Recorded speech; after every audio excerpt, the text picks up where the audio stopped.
Thumbelina by Hans Christian Andersen. Published by Cloud Classroom. Part 1. There was once a woman who wanted to have quite a tiny, little child, but she did not know where to get one from. So one day she went to an old witch and said to her, "I should so much like to have a tiny, little child. Can you tell me where I can get one?" "Oh, we have just got one ready," said the witch. "Here is a barleycorn for you, but it's not the kind the farmer sows in his field, or feeds the cocks and hens with, I can tell you. Put it in a flower pot, and then you will see something happen." "Oh, thank you," said the woman, and gave the witch a shilling, for that was what it cost. Then she went home and planted the barleycorn. Immediately there grew out of it a large and beautiful flower, which looked like a tulip, but the petals were tightly closed as if it were still only a bud. "What a beautiful flower!" exclaimed the woman, and she kissed the red and yellow petals, but as she kissed them the flower burst open. It was a real tulip, such as one can see any day, but in the middle of the blossom, on the green velvety petals, sat a little girl, quite tiny, trim, and pretty. She was scarcely half a thumb in height, so they called her Thumbelina. An elegant polished walnut shell served Thumbelina as a cradle, the blue petals of a violet were her mattress, and a rose leaf her coverlid.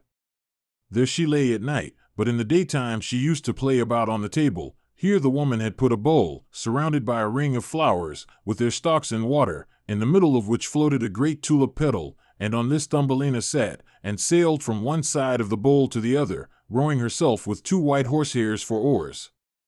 It was such a pretty sight. She could sing, too, with a voice more soft and sweet than had ever been heard before.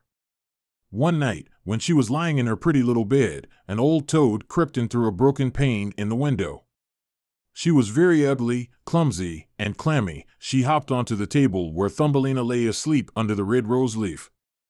"This would make a beautiful wife for my son," said the toad, taking up the walnut shell, with Thumbelina inside, and hopping with it through the window into the garden.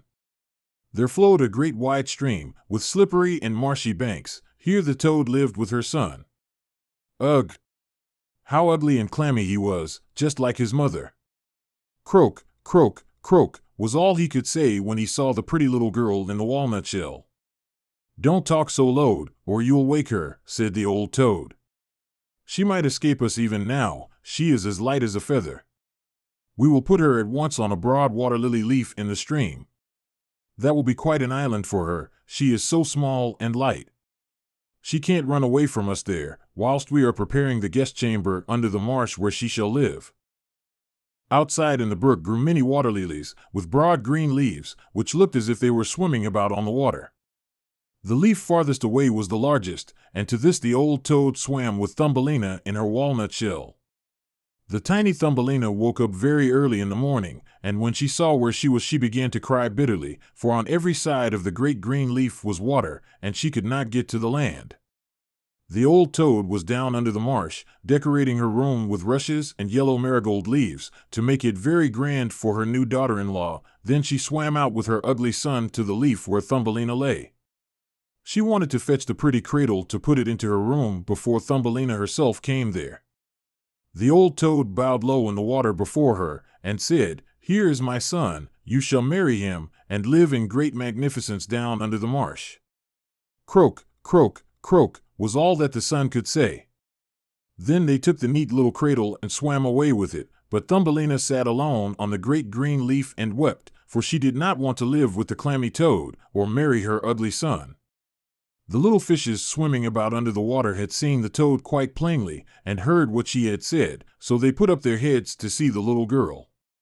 When they saw her, they thought her so pretty that they were very sorry she should go down with the ugly toad to live. No, that must not happen. They assembled in the water round the green stalk which supported the leaf on which she was sitting, and nibbled the stem in two. Away floated the leaf down the stream, bearing Thumbelina far beyond the reach of the toad. On she sailed past several towns, and the little birds sitting in the bushes saw her, and sang, "What a pretty little girl." The leaf floated farther and farther away, thus Thumbelina left her native land. A beautiful little white butterfly fluttered above her, and at last settled on the leaf. Thumbelina pleased him, and she, too, was delighted, for now the toads could not reach her, and it was so beautiful where she was traveling. The sun shone on the water and made it sparkle like the brightest silver.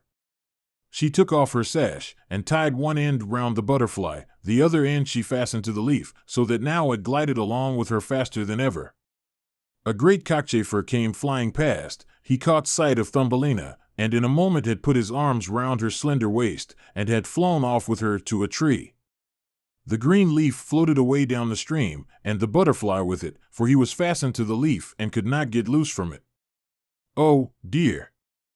How terrified poor little Thumbelina was when the cockchafer flew off with her to the tree. But she was especially distressed on the beautiful white butterfly's account, as she had tied him fast, so that if he could not get away he must starve to death.